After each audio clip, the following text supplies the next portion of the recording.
ওয়াকফ আইনের বিরোধিতায় সুপ্রিম কোর্টে এবার হুমায়ুন কবির। সুপ্রিম কোর্টে যাচ্ছেন ভরতপুরের তৃণমূল বিধায়ক। রিভিউ পিটিশনের পথে বিধায়ক হুমায়ুন কবির।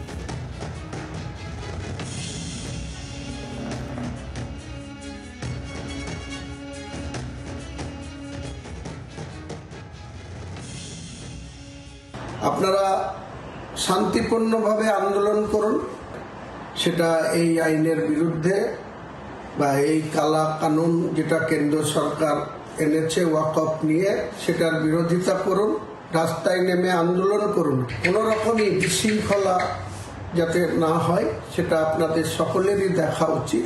আর আমি এই আন্দোলনের সঙ্গে আপনাদের সঙ্গে আছি, থাকব। পাশাপাশি আমি সুপ্রিম কোর্টে একটা রিভিউ পিটিশন আমি ব্যক্তিগতভাবে এই আইনের বিরুদ্ধে দাখিল করতে চলেছি।